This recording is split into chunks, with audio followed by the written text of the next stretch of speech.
It's amazing tech. It is. It's crazy to me that it's as old as it is. Yeah, no, it's really, it's still like kind of magical. And the other thing that's kind of magical about MRI is it's not ionizing radiation. So when we talk about like X-ray and we talk about CAT scans, those are ionizing radiation. We know from things like Hiroshima and Nagasaki and Chernobyl that when you have really large amounts of ionizing radiation, way higher rates of cancer. But with MRI, there's actually not evidence that that causes cancer in any way. Well, that's good for me because I've gotten a lot of MRI. Yes. Yeah, so I'll just go ahead and start scrolling then. So this is coming up through the wrist, so we hit the hand. Up through the wrist, and then we scroll through all the carpal bones. And as we scroll through, now we're starting to get to the pathology. So all this swelling that you have over your third MCP, when we look at a T2 weighted sequence, it lights up like a Christmas tree. So you can see this, all of this fluid here that's around this black circle. This is your third extensor tendon. Overlying. So the little black, the dark spot's the tendon. Exactly. On the top of the hand. On the top of the hand. Your sagittal band is this stretch of fibrous tissue that goes over all of these tendons in your knuckles, and it keeps them in place.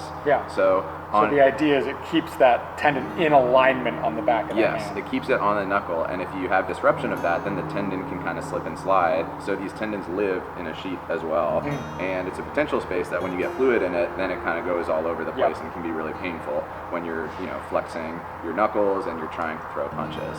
So this line here is your radial sagittal band, this black line, and then this that kind of just disappears into nothingness and then becomes kind of just like... And you can see that kind of like bone swelling and everything just pushing out and through. All that's what I can feel. All of this inflammation around it. So this is your ulnar sagittal band, and this is what's starting to tear. I'm not exactly sure how it got formally read by the radiologist, but I want to say it was something along the lines of high-grade tearing. That's what they said. Now that we're on screen, right? We see all this inflammation that's over your third MCP, and as we go distal, there's inflammation all the way down to there.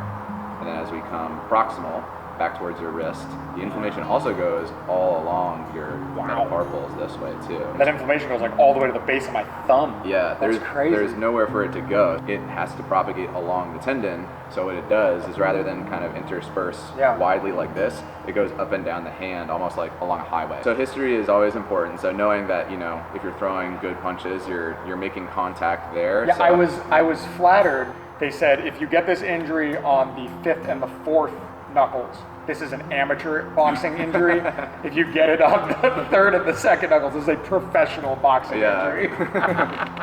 A lot of these things happen in a small space, and the imaging can only get you so far. So a lot of these, they have to just cut and they have to just look. And then once they see it kind of from a gross point of view, and they can actually just look with their eyes, they can kind of make an assessment decision once they get there. I made the mistake weeks ago of going and watching a bunch of these surgeries, and that'll be interesting if we end up going down that route. Well, we appreciate you helping to practice your skill set on our injury. Yeah, of course. As being a fairly common injury in boxers, and that when fixed surgically, they can do well. The trade-off is that sometimes it makes the joint stiff. Okay. So the point is, it's worth having a discussion, because it's not like we talked about it and they said, nah, I don't think we can fix this with surgery. It sounded like it would be about 3 months before you'd kind of be back to boxing. That's way faster than what anything that I had estimated. I was prepared to be out for 9 months to a year potentially figuring this all out. So as far as I'm concerned, that's good news. I hope things turn out well for you. Oh, here's the hope. Thank you so much. I guess I'll expect that call. All right, sounds good. Take care. All right, have a wonderful day. Bye. You too. Bye. Okay, it looks like I'm going to be talking to a surgeon. We got a game plan moving forward. That's something. Let's go.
saw the. Yeah, he saw me.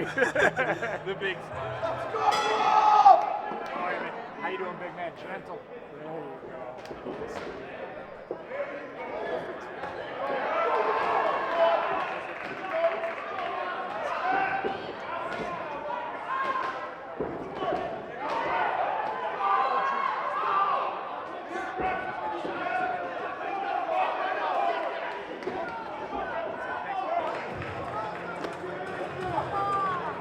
Nice job, buddy. You spooked in the first round, but you woke the fuck up and you finished really strong. Congratulations. Lead hook had me all Yeah, he's got fucked that long Yeah. lead hook. I just feel like I couldn't get in on Dude, it. great work. You made it work for you. Thank you, man. Congratulations on the win.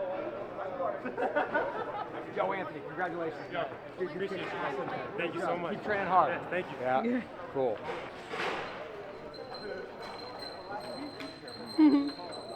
Great event, guys. Thank you so Great much. event. Quality over quantity.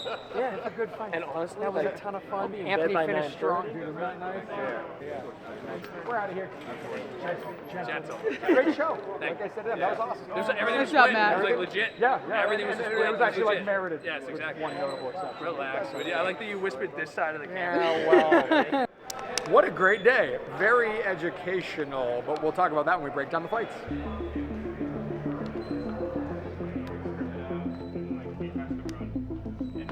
It's fucking awesome. You guys ready to rock? Fuck yeah. Go team, let's do it. I'm all pumped up now. Let's get this hand healed. Yeah, dude. Yep. It's always hard at the amateur level because, like I said, ideally you want to get ahead of the knockdown. You don't want to wait until a kid gets knocked down. Sure. But also, you got to give a kid a chance to fight back. Every clean shot shouldn't be a count. Exactly. You know what I mean? Especially like some of those shots weren't even clean. It was like the guy decided. I mean, you see that happen, and then they get investigated for corruption all the time at the Olympics, where a guy just starts giving counts a ref, and then you find out that he was paid off later when they investigate it. They're like, you need to find a way to make this guy lose. But I don't think that would happen here. But Not what in the Boston. irony, Not in Boston. No. the irony about it was that it wasn't even during the novice. It was Yeah, it was the open. it was open. Yeah, these guys know how to protect themselves. He's had a dozen plus fights.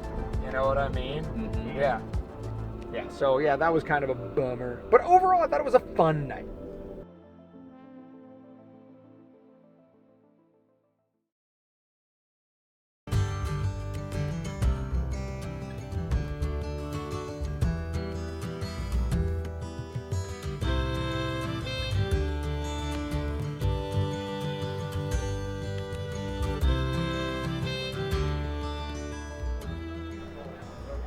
This is a nice day, huh, Coach?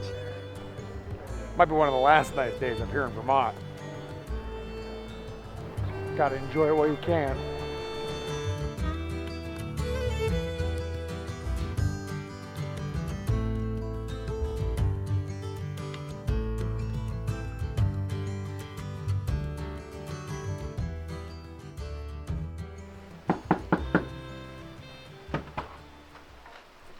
What's up, guys? I think it's less likely that Better BF goes down than Beevil. Yeah. Obviously. I don't know if I see Bevo knocking Better Beef down, but it could happen. He frustrates Man, Better I Beef. hate betting because it makes me think about things that aren't just like winning or losing the boxing match. You know? Tristan, can I wear your turtle? Yeah, of course. Anything can happen. Hold on, we're gonna do this. This is for the edit. Beevil is definitely winning this. Better BF is definitely winning this.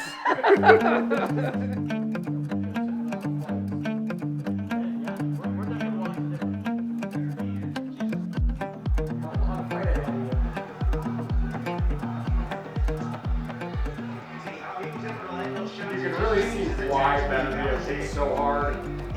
He's just always got his base, even if it means it gets him whacked sometimes. Nice. Oh, wow. Nice. Gosh, he throws so hard. There you go.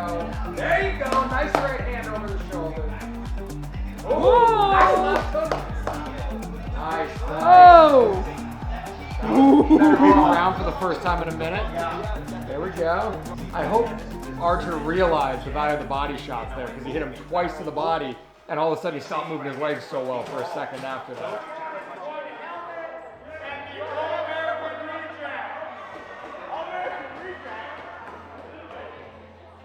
Good. Good.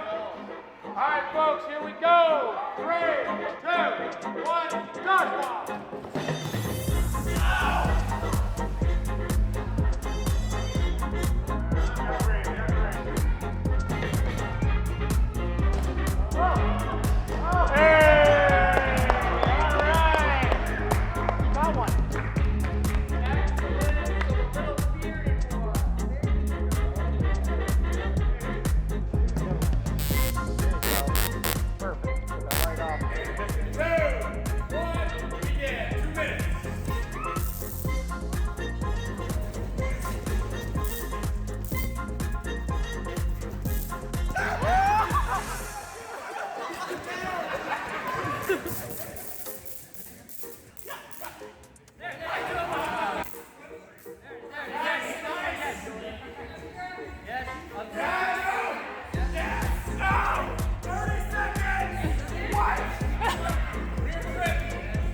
The surgery to address this would involve taking you to the operating room, making an incision over this portion of the knuckle, taking a look at the sagittal band, repairing it if we needed to, taking a look at the joint, which is actually underneath the sagittal band, repairing the joint capsule if we needed to.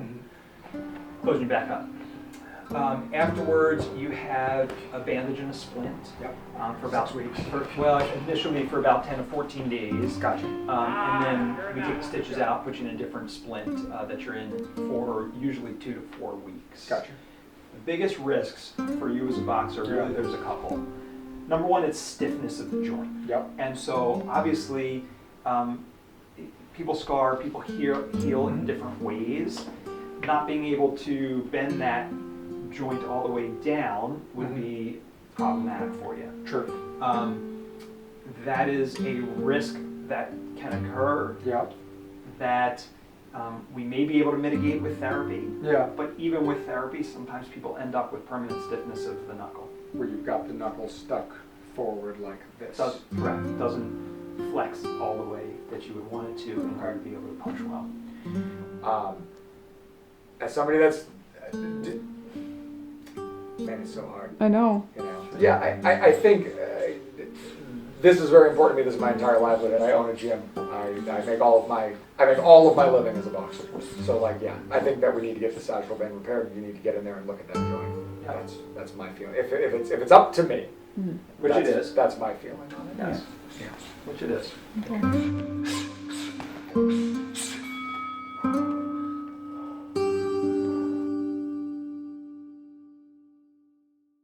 That's true. That's true. Good call. Remember who's the star? You could do it. We're gonna set a date for the surgery. That's what he said. He said, let's get you on my schedule. There you go. Bam, and then do one right here on the lens. Yeah.